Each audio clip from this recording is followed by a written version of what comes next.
Thank you, everyone, and welcome to the Digital RESI Longevity panel. I am here with a couple of investors who have a big focus on longevity and age-related diseases.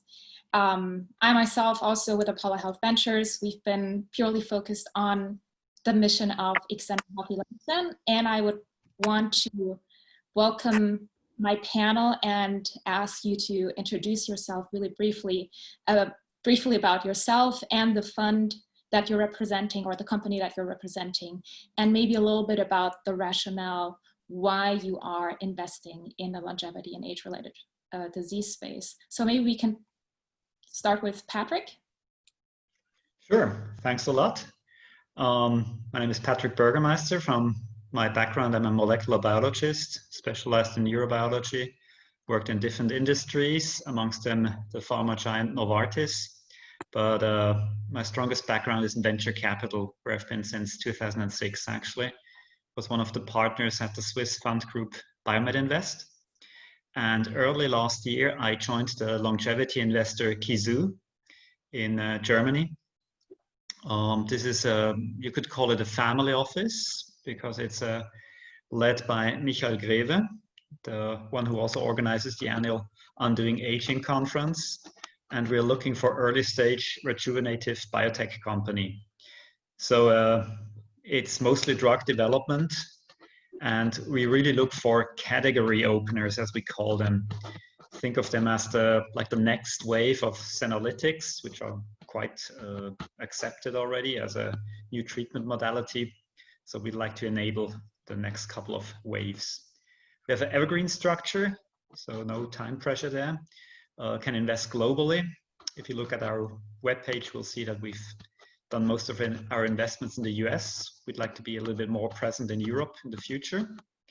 The background of the group is in IT, where they've done investments before. So this group is definitely familiar with breakthrough developments and how such a brand new market can develop.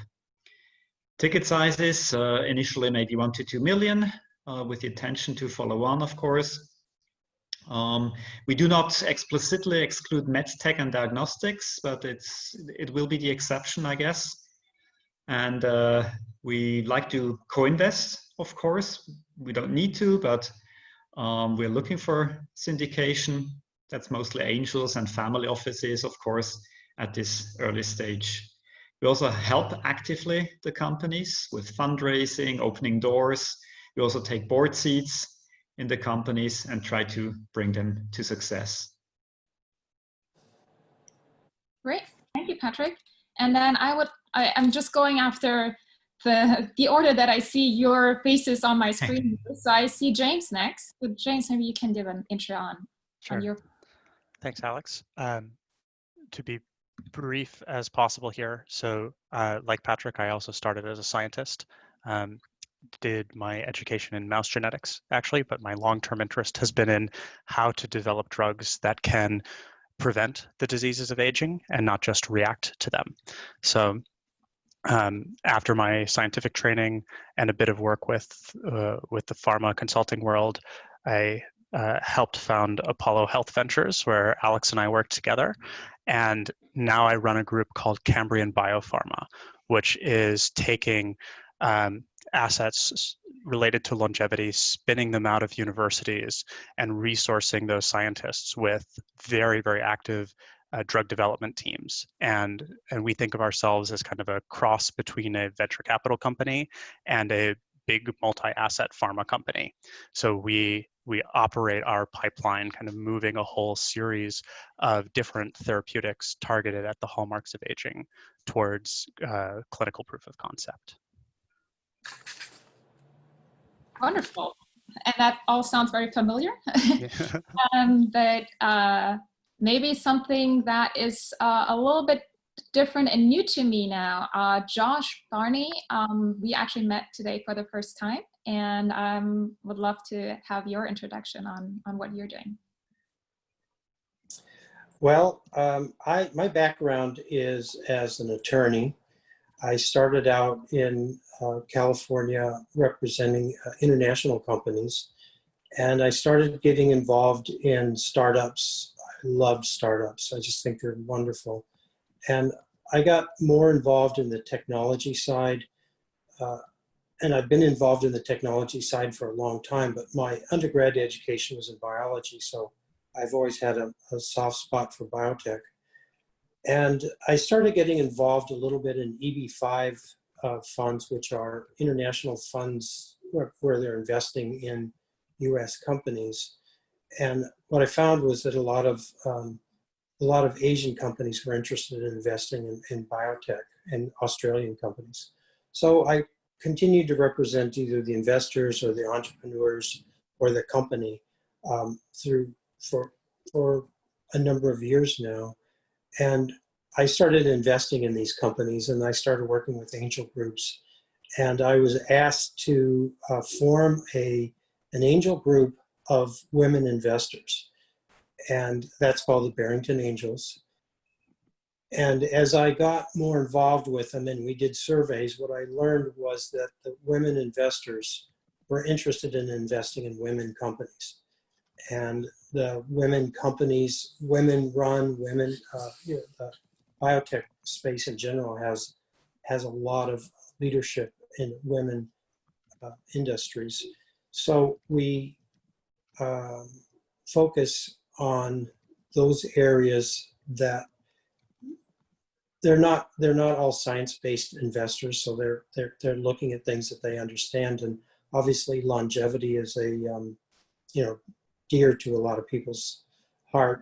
As you get older, you start thinking about that more and more. And as you watch your parents or your friends age and they have the problems that they have, you start identifying with that, and they have available capital to invest. Our group is very young. We just formed in the fall. We've made some investments, but they've all been safe investments on a syndication platform. We've explored some revenue-based financing, which goes to, you could almost think of it as more of a brick and mortar kind of a concept because it has a revenue base attached to it. My own interests tend to be more in the artificial intelligence, the organ and tissue transplant and preservation, the artificial blood. There's all of the areas that I have familiarity with. Obviously is what's attractive, but as our board takes over, we are going to be relying on a due diligence from our syndication partners. So our group is at the very beginning stages. Our investments tend to be $20,000 to $250,000 per an individual investment and an investor, and our investments tend not to go over $2 million.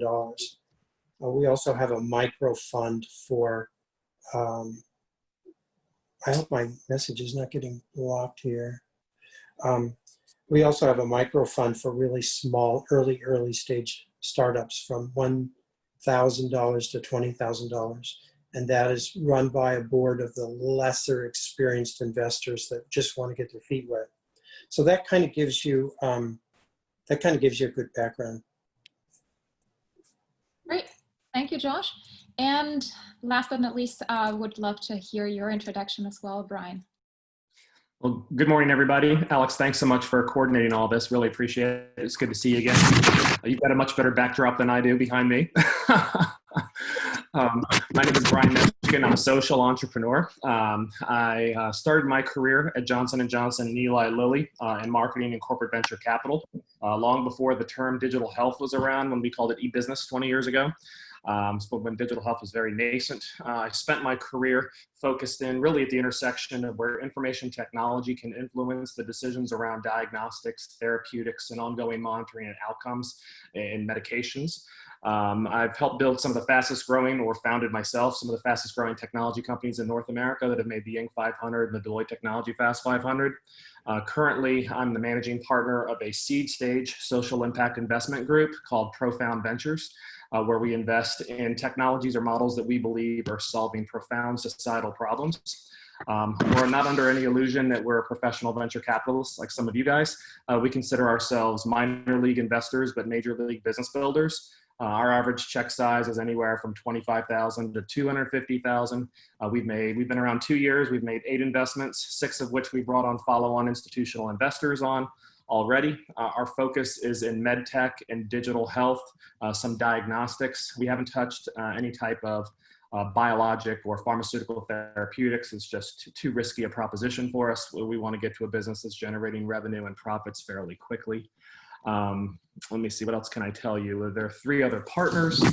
We bring a complementary skill set to the table. We have a technologist who leads a lot of the technology we do, a lawyer on the team who's done over 75 IPOs and raised multiple billions of dollars, having co-chaired the major life science practice of an international law firm, who was actually the first female corporate partner in that firm, which is very cool, and the former head of genetics at the FDA, who's the former president of the Medco Research Institute, which was the R&D division of Medco prior to being acquired by Express Scripts.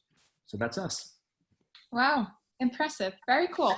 Well, thank you everyone for being on this panel. So I think this panel will be slightly different from the usual panel format that RESI usually holds, because it's a relatively new space, although some of us have been in the space for many years already. But maybe just to give a little bit more background on why we are working in this space, and maybe I can just briefly also talk about my own background, because I actually am also a scientist, and I was working in aging research, and I learned about the space about 13 years ago for the first time, and actually wasn't familiar with the fact that we can treat and modulate the aging process before, but now it seems so obvious that we actually want to modulate aging, and by that could actually affect several age-related diseases. And this is obviously our goal now, or our mission with Apollo Health Ventures, but also with as far as I understand from Kizu and Cambrian. But how would you describe how this space basically has formed over the last couple of decades, and why do you believe that now is the right time that we should put more resources into this space? Maybe, I know James has been really in that space for probably a couple of decades already. So maybe you can give it a little bit of the long-term introduction of the space and how it's formed. Sure. Happy to give you some perspective there. I see Patrick smiling because I know it's going through your head like, oh yeah, you know, since I was in the crib. Because I think Patrick is one of the few people I know that has been really thinking about this field longer than I have, and has been engaged since the very early days of certainly the commercial field. Question of age. Yep. But for me, this field of longevity research that we're seeing an explosion of now really starts. That story starts with the war on cancer that the Nixon administration declared in the mid-70s, where we first really decided that, you know, the diseases of aging were now the great killers of humanity. If you go back 100 years, they were infectious diseases that we mostly died of. And so in the 70s, institutions in the United States started to put billions and billions of dollars towards R&D treating the different diseases of aging. And while we have made a lot of progress across many diseases, cancer especially, but also, you know, reacting faster to strokes and heart attacks, managing diabetes, I would say on the whole, for the investment that we've put in the last 50 years, we are still, like, the proportion of people that are now dying of age-related diseases has increased, not decreased, from the start of the war on cancer. And I think that the reason for this, in addition to getting better and better at treating age-related diseases, violence declining, and other things at a very big macro level, a big reason for this is that all of our medical research in the past 50 years has focused on reaction to very complex pathologies. So we get damage building up in our bodies over decades that that damage eventually erupts as a disease like Alzheimer's disease or cancer or diabetes. And then we're trying to use medicines to unwind these incredibly complex pathologies. And what not just scientists studying aging, but scientists studying all of these different diseases are kind of arriving at is that it's much easier from a biological point of view to prevent this damage from occurring and prevent this pathology from building up than it is to unwind the already complex pathology that exists. And so my core belief here is that the future of medicine in the 21st century will be defined by therapeutics that do the easy thing that we've been trying to do the hard way for the past 50 years, that instead of reacting to the damage that causes these diseases, will treat the damage as it's building up, thereby preventing these age-related diseases from happening. That's why I think this longevity space represents a big part of the future of drug development. Amazing. Yeah, absolutely agree. And the other part of the question was around why is now the right time to do this? And I know, Patrick, you're working with Michael Greve, who is actually not a scientist himself, right? Like he's actually coming from the tech space. But what do you think, like what made him and what makes the whole space now realize that this is such an important topic, even though I think humanity was trying to solve aging for forever, but it really now is the time where we're seeing all of these developments occur and a lot of funds going towards this. Yes, it actually is. And I think James is right in looking back several decades. This whole longevity landscape has evolved slowly, unnoticed mostly by the public. We rejuvenated, C. elegans, Drosophila. Some people thought when we finally get to mammals, the whole world will shout and demand these treatments and developments. But actually, I think it's now that we're really ripe, also with the science, with the basic science, to understand enough to really successfully intervene in the hallmarks of aging. And if you look at the last 15 or 20 years or so, the public perception changed from rejuvenation or reversing aging can't be done. It's more of it shouldn't be done that you hear if you hear a negative argument about it. But I think it's inevitable in the end. It's only a question of time until we master all these molecular pathways and processes that lead to our demise, to the aging process. Yeah, and fully agree. I think there has been a tremendous progress in technology and research, and that really enables us to now pinpoint the mechanisms that we can modulate to develop new therapeutics and target these pathways.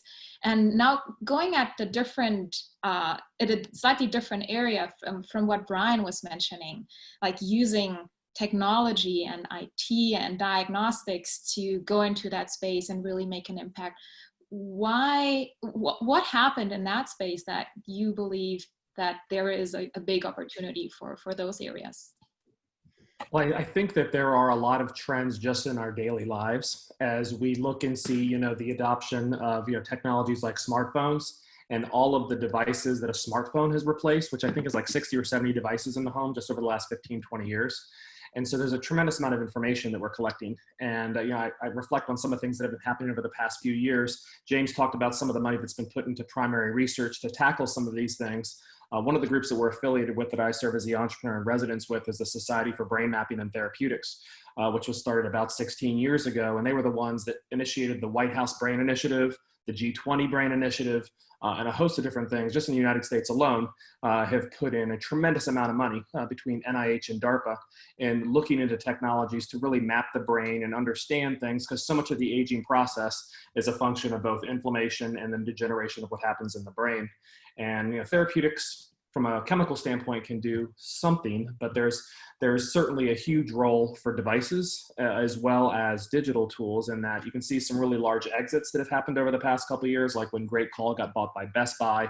and other consolidations that are in the space. And so I think that as you look at the grain tsunami, if you will, of this baby boomer population in a lot of the industrialized world now moving into a retirement over 65 years of age category, there is a desire of that population that was protesting in the 1960s to not, or they're protesting for all intents and purposes, going into a skilled nursing facility or dying in a hospital. And certainly this recent pandemic that we've seen has seen an immense danger conceivably of having the elderly in skilled nursing facilities. And I think there's a societal attitude towards wanting to be able to age in place, age at home. The image that we oftentimes use as a thesis as we look at things is, when humans are young, when they're children, they're very excited by their birthdays. They see a birthday cake and the more candles on it, the better. But you get to a point in time where the more candles that you see on the cake, it isn't nearly as pleasant an experience. And our ultimate vision for what we're trying to do with our thesis and investing is to have that 80-year-old woman who's sitting there in front of a cake with 80 candles on it, happy that there are 80 candles on the cake, rather than dreading the 81st candle that may be arising. And we think that by improving quality of life, of getting out in front of some of those things that we think are preventable, there's a real possibility there. And there's some really good research that's happening. We also collaborate with McMaster University, and the PI for the Canadian Longitudinal Study in Aging, which is a study that will ultimately enroll about 50,000 patients where they're tracking data on a monthly basis, including biobanking information, will be huge. And so we think that a lot of the fear, a lot of the unknown is a lack of information. And as we can glean that information, bring together biological specimens, bring together digital markers, if you will, it will help inform therapeutic decision-making, therapeutic development, device design and device development, and that information will benefit everybody. Yeah, absolutely. So we know that there is a lot of technological progress. There is a lot of interest in that area because of the societal issues and opportunities in that space.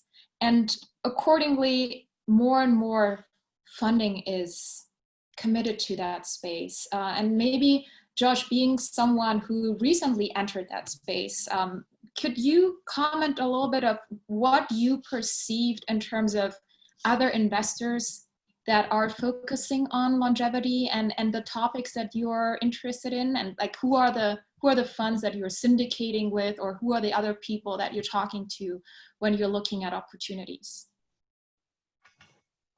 Well, I think that the big issue for us is we have to decide what is, what the level of interest of our group is. And then what we do is we're looking for help in doing the due diligence. So a lot of the decisions that we make are, the partnering that we do is based on the expertise of similar, of people in that particular space. I'm sorry about this, I got too many phones here. I don't even know what it is. So our investments our investments tend to be very much, which is obviously not the right way to do it, based on emotions. So you have a collective of 30 people that look at something and say, this looks really interesting, and this looks like a really good management team. And so they look at that from that perspective. I think that the big issue for us is, from my perspective, because I've got the legal background, is what is an ethical, what is an ethical decision versus are we only focused on making money, making money in the long run. So I think that affects us. Another thing that affects us is how long is the money going to be tied up. With a lot of these projects, you want to put the small amount of money that we're putting in, we want to have a return. So our early stage interest right now is to have success and to have fast success from the money perspective. From the aesthetic perspective, I think it's almost like a popularity contest. And I know that doesn't sound very good because I love the idea of going after the diagnostics or the therapeutics, or even the revenue-based financing, having a nice structured theme. but we're at such an early stage that we're kind of learning as we're going. And my role as I'm stepping out of the way for the future leadership is basically to say, look, I've been here, I've seen this go bad, don't do this. So I spend a lot of time saying, do more due diligence and don't be in a rush to put money into these things. An illustration of that would be we pick a particular area that we might be interested in. Let's say it's a diagnostic area. We'll get 15 inquiries from companies that have what amounts to almost the same technology. And it's frustrating because from our perspective, we're looking at it thinking, well, how do you pick one? And is this, what is the whittling process when these companies don't succeed? So I think, having listened to the rest of the panel, I see a lot of really passionate experience and expertise that's based on science. And I feel like I'm looking at it more from the perspective of finance and due diligence and all the boring things that go on in the background. Okay. Actually, it's super important, and it's actually a very important part of the way we're looking at companies too. I'm probably a scientist on the team, but we have a team of like legal experts, finance experts, and so it is really important. And maybe that actually brings me to the next question, but I just wanted to complete the topic on the current longevity landscape, because I think we're very early in the life cycle of longevity investments. So we are a few of the key investors in that space. There are a couple of more, but not that many actually. And just recently, Flagship Pioneering announced their new fund where they actually dedicating a new initiative that is focusing on what they call health security. But basically it is kind of like preventing early stages of disease to kind of enhance and secure health. So it seems like the traditional biotech funds are also going into that direction slowly but surely. So far, it's been mostly small groups like us, like Kizu, Cambrian, Apollo, and a couple of others, but there are also a lot of angel investors that, similar to probably your group, Josh, they're really excited about the opportunities in that space. And so that brings me to the point of how do we actually identify these opportunities? Because of course there is a big hype happening around this topic. And so how do we go about screening opportunities and evaluating them? And maybe I would ask you also to talk a little bit about the investment criteria that each of you have in selecting those opportunities. And maybe I'll start again with James. Sure, happy to kick this off here. I mean, when talking about inbound, and we kind of see this in the discussion we're having so far, there are really a few different categories that all are falling under this longevity banner, right? There's the therapeutics, making new drugs angle. There's the med tech, digital health, and I liked your phrase e-business, Brian. That's one that I have not heard for a very, very long time, but used to be common in the pharma world. And then there's the more kind of supplements, aesthetic sort of pieces, as well as more aesthetic interventions. And my expertise is entirely in the first row. So I think that while all of these things could be considered part of longevity, most investors that are really getting deep into this space really are picking one of these three verticals and diving deep into those. So with Cambrian, we do only therapeutics. So that's our first inclusion criteria. Secondly, we work only on science-led programs. So we don't necessarily need an experienced management team to be surrounding a piece of IP in order to put money behind it. We just need to believe that the science behind the rationale for turning this interesting observation into a drug is sound. And so our principles are, therapeutics, science-led, targeting one of the 9 hallmarks of aging, which are 9 types of molecular damage that build up in our bodies. And then the fourth, and I think this is the one most often missed in the very early days of this field, that the therapeutic investors among the 3 of us on this call, as well as the other folks that are becoming successful in this space, have kind of attached onto, is that it needs to not just be used for prophylaxis, right? It can't just be a drug that we use to prevent aging, because that's not how we can develop therapeutics today. It has to be useful for something else, an acute disease condition in the short term that you can build a real biotech business around.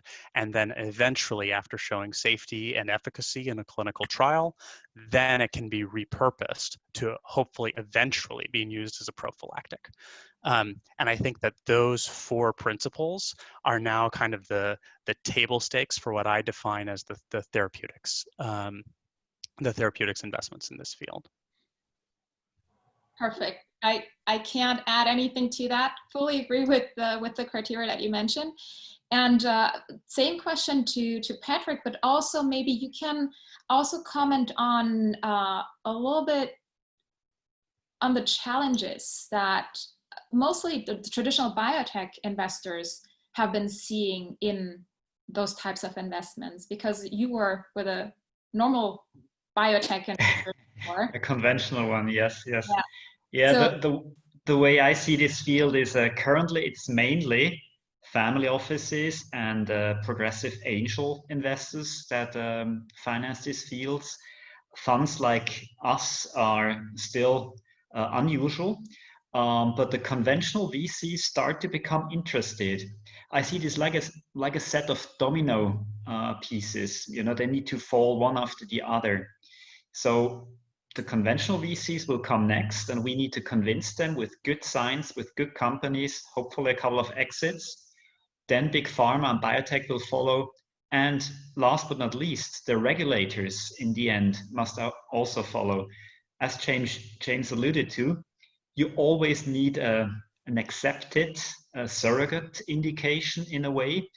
Like, for example, osteoarthritis of the knee, as for Unity, others take sarcopenia.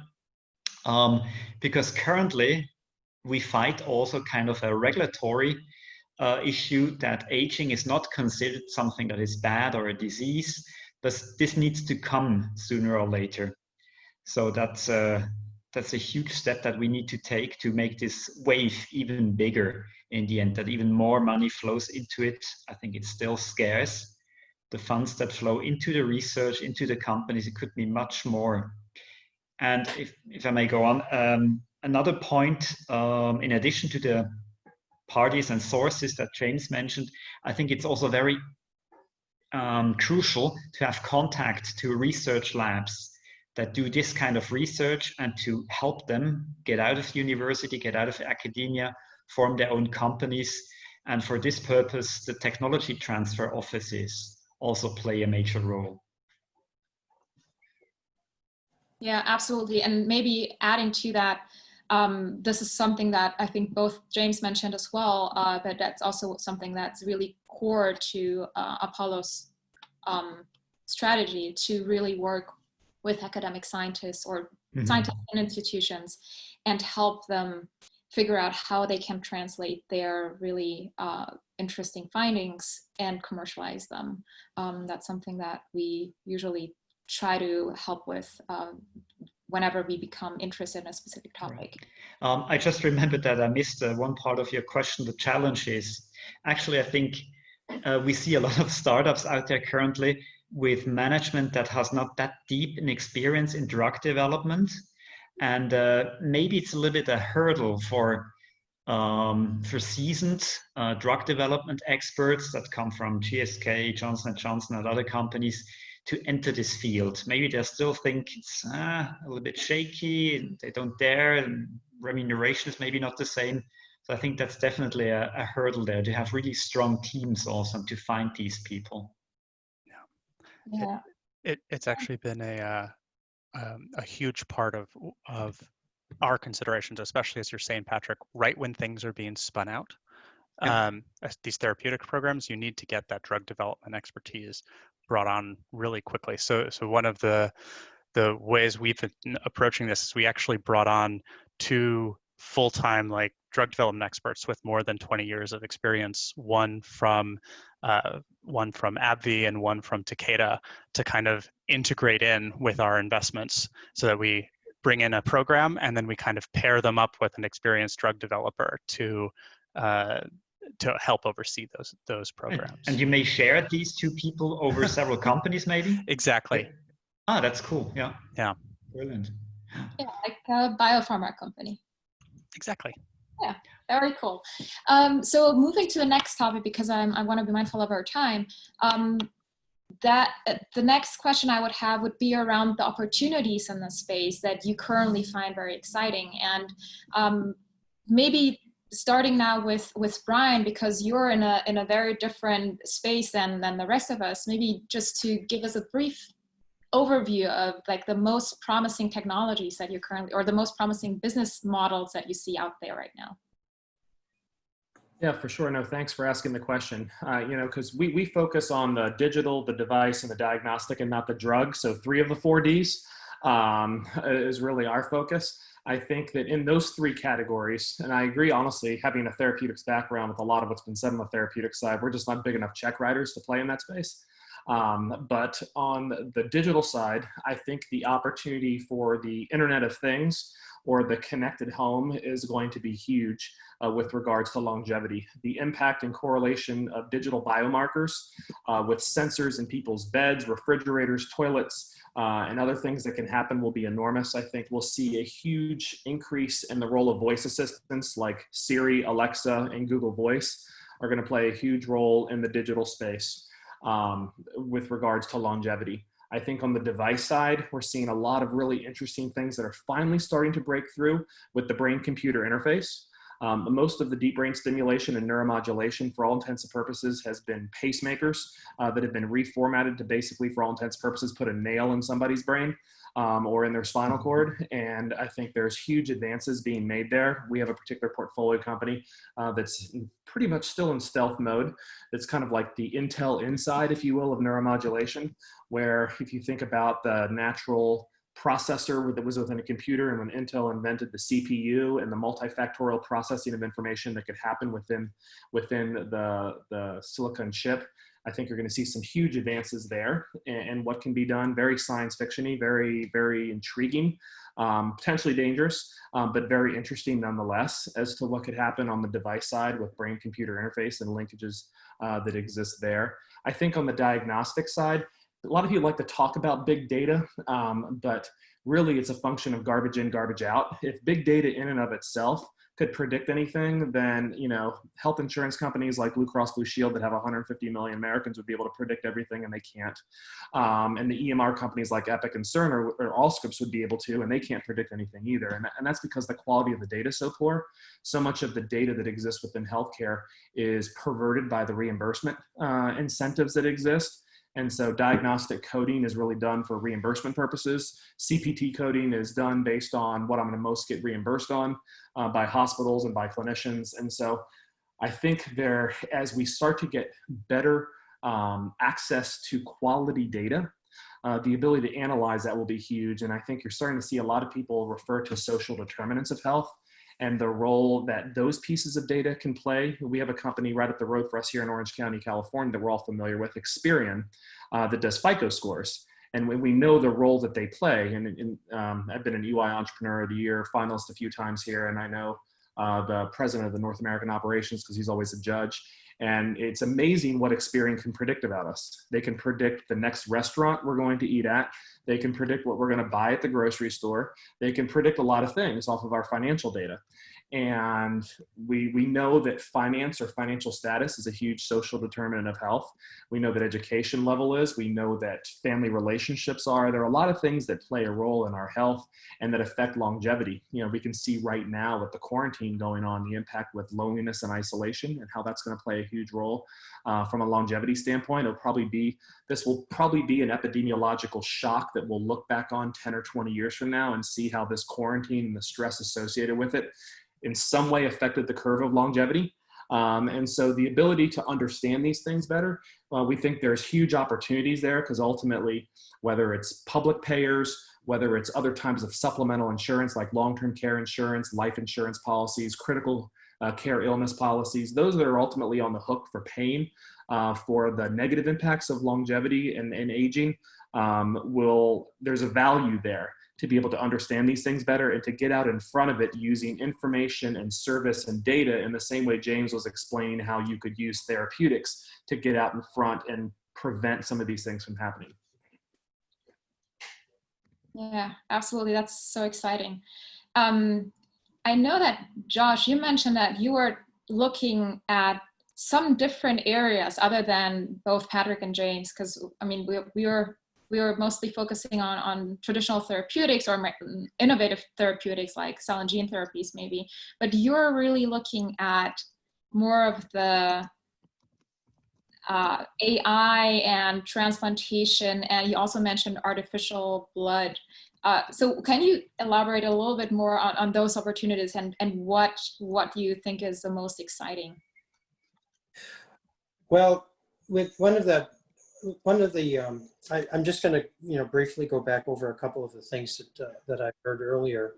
I think that the repurposing of the application is essential, because you're looking for short-term funding, short-term impact, but the reality is, like, our investment group is interested in the long-term vision, the long-term vision of the project. That long-term vision is not necessarily saleable to the next round of funding or the next round of financing from our angel perspective. We're also looking at projects that are coming out of incubators and that are crowdfunding kind of projects. We have a project that we are involved in with 3D printing of organs. They're doing hearts. That was initially funded by I keep bringing up our crowd because I think it's an interesting model. It's like a leap from crowdfunding to another vehicle. But the organ transplant in the organ area is interesting because as they 3D print an organ and you put in a brand new heart, or you put in a brand new whatever the organ is, you're kind of you're jumping over some of the problems that happen to the organ from the long history of epidemic disasters that happen to the body. So I would have to say that it's got a better attraction to people that are already old or already sick than some of the preventative approaches. So the preventative approaches are really good for, let's say, the younger investors, but for people that are older, that are looking for, they're really looking at their own problems. And so their imagination is saying, if I find something, maybe I can cure myself, in 10 years, 5 years. And I think that that's the underlying thought that's going into this, as opposed to, on the surface, we're saying, let me put my money into a good investment and have it come back to me and I'm rich. They're really, that's the beauty of the longevity space, is it has that little element of fantasy to it that, I'm actually going to do something that's going to help me in the long run. So, the AI, the CRISPR, the organ and tissue preservation, they all have this, well, I'll give you an example. One of the projects I'm involved in has this pie in the sky kind of a project where we would preserve a body and for travel to a distant planet, let's say even Mars, and then reanimate them when they get to the planet. That's like hibernation?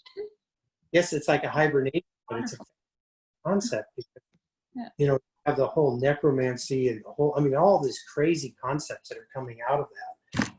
And all we're really trying to do is help people that have, that need a new organ. Or we're working on a project that when an organ is transplanted, they want to take it out of a living host. We're working on a situation where we could take it out of something that had already died from a motorcycle accident or drug abuse or whatever it is, and revitalize that organ. Well, that's immediate, repurposing that would be, some of these other scarier applications down the road. So we have a lot of fun with that. But again, we have to have short-term possible funding scenarios, early exit strategies, that type of thing. I don't know if that helps. Yeah, no, it's really a visionary perspective. And maybe coming back to what you mentioned, you want to use something that, or like the older population wants to invest into something that can help them right now. I think all three of us, so Patrick, James, and I, we are invested into companies that are working on such technologies, which are called senolytics. And I think, Patrick, you also mentioned that you're really interested in novel senolytic approaches, and maybe you can talk a little bit about those, but also other opportunities that you find particularly interesting. But yeah, maybe to answer in a slightly different way, the most exciting opportunities, the things that I've seen of the last 12 months, are concrete breakthroughs that demonstrate that aging is actually not a one-way street. I think most people still accept that and think that's just the way it is. And they all happened over the last 12 months and could easily be missed if you're not really in the space. First, the thymus regeneration study by Greg Fahey. I found very interesting. That was accompanied by the very first demonstration of rejuvenation of human volunteers as measured by different epigenetic clocks. They got 1.5 years younger by the best measure that's out there for real biological age. The second one is the not even yet published plasma transfer publication by Steve Horvath that demonstrated a reversal of epigenetic age in various tissues by as much as 50%. This was done in rats. And maybe a third one, the Sinclair group at Harvard University Medical School last year demonstrated that they could regenerate the optic nerve. This is a part of the CNS that should not regenerate at all in a mammal, the mouse, with a couple of transcription factors. So the opportunities are really getting more and more exciting out there, and senolytics are, we don't want to invest in the fifth or sixth senolytic company. We're already looking ahead, I have to say, because this wave is well funded and on its way. We're already looking to other category openers. Yeah, and I think that the examples that you mentioned with reprogramming, which is what David Sinclair is doing, and also the plasma factors or the plasma exchange, where they basically diluted out I guess they are diluting out the progerotic factors, which is something that makes people older, and kind of replacing it with more youthful surroundings. That's also really, really promising, really exciting work. And there are even a couple of more studies that have been shown in that space, not just the one that Horvath was a co-author on, but also Irina Conboy's lab has published on that. And there's a lot of interesting stuff. James, maybe from your perspective, are there any additional topics that you're really excited about? Short version, yes. But given that we have a time constraint and already a really wide scope for this pattern for this panel, maybe it would be best to just kind of briefly emphasize something that Patrick alluded to, which is that I think that the most exciting two predictions made by investors in this space as we look forward over the next couple of years will be, number one, is this really the start of a new scientific era or age, like a whole series of things that will demonstrate that different aspects of the biology of aging are treatable or reversible? Or do many of the investments that we see right now, is it just kind of a glut of things that we're building up in the scientific literature because no one was investing into the space? Those things are now being invested in, but there's not any increase in the speed of generation of these worthwhile ideas. I certainly think It's the former, that this is going to be an accelerating process where lots of new things continue to come out, and therefore we have to be extremely nimble and on our toes about how we're changing our focus and looking into the future, not investing into the fifth senolytic, but thinking about new category openers. And that's where the real action is going to be. And that the second thing that I would emphasize is the concreteness point, that this will be the domain of smaller, highly entrepreneurial funds, angel investors, and some very big philanthropically motivated investors, until such time as the thesis is sort of borne out. Meaning the approach of kind of our stepping stone indications that we've all touched on is really seen as the way to do business in this space, and that there are bigger vehicles for which larger investors have repeatedly ponied up money and started to see a return. So I think that we're kind of reaching a steady state is the wrong word, but we're reaching a stage where there are enough players with the right teams and resources to take shots in this space. And it's on this group of players entering the longevity space to show that we can really be successful over the next few years. And if we are, we have the potential to really unlock an enormous flow of time, energy, and resources to make the 2020s like the decade of investment in longevity. Awesome. Thank you, James. That's a really great transition to our closing remarks, because I think we're already approaching the end of our session. And I just want to ask each of you to have a very brief comment on like a takeaway message to our audience, both targeted at entrepreneurs or investors in the space or prospective investors in the space, of what you believe is the most important part of this discussion that they should go home with. Maybe Brian, you can start. Sure. I think that unlike a lot of markets, this market is something that unifies all of us. In a world where we can just turn on the TV and see all the division that exists, this is something that we as a collective humanity are all going to face. We are all going to age. We are all going to deal with these issues. There isn't an entrepreneur or an investor out there, whether they are an entrepreneur or investor in this space or not, that will not be touched by the things that happen, the problems that exist, and the solutions that will be derived. And so I think there's a huge relevance to this, that I think that emotional connection is going to be just as important as the logical underpinnings of due diligence and that type of thing. So many of the entrepreneurs that we speak with or the investors that we bring on with us, since we're small check writers, we always have to bring on a syndicate, have a personal story. There's something in their life that they observed or they experienced that touched them about this. And I think that we have an opportunity to build off of James' very articulate, I think, explanation of the horizon over the next 10 years that can be a really unifying influence in healthcare and in society around this issue. You know, you talk about the moonshots and those type of things. This is a moonshot that touches everybody. And I think that makes this a really special space. Perfect. And just to be mindful of everyone's time, maybe just keep it to 2 sentences. Josh, what would be your key takeaways that you want to share with investors and entrepreneurs in longevity?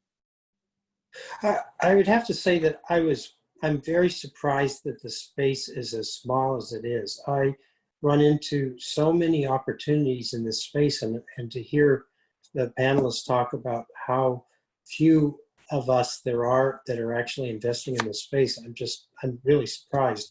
I think it's about to explode. I think there's a groundswell of opportunities that are going to be presented, and I think it's going to be really exciting. Perfect. And Patrick? Take-home message: if you're an entrepreneur in this space, a founder of a company, don't be in this just to get rich. Don't be fixated on valuation, and try to have 10 million, 20 million valuation at the start. If you focus on the science, the value will automatically follow and you will get rich anyway. And you will have an impact on patients and bring the field forward. Yeah. James. And I would almost add on a piece to what Patrick's saying, if I were to add an additional closing statement, which is don't afraid to be more traditional and focused with the majority of where your efforts are, right?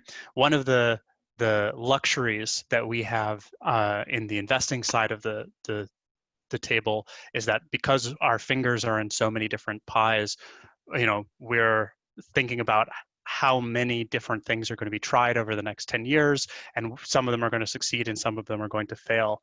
On the entrepreneurial side, the folks that I get the most out of working with are laser focused on how they're going to make their molecule really work for the key unanswered questions that the science poses for that molecule. And as an entrepreneur, I want to see both the alignment with the long-term vision that you would have with your potential investors, as well as a fanatical dedication to answering the scientific problems that are in front of you. Perfect. Well, thank you, everyone. I think I would want to summarize all of this as the longevity investment industry, but also the longevity biotech development industry is something where we can really do well by doing good. We can make a tremendous impact on human health. And I'm really glad to see more and more people entering the space, and hopefully we can all work together to make this happen. So thank you, everyone.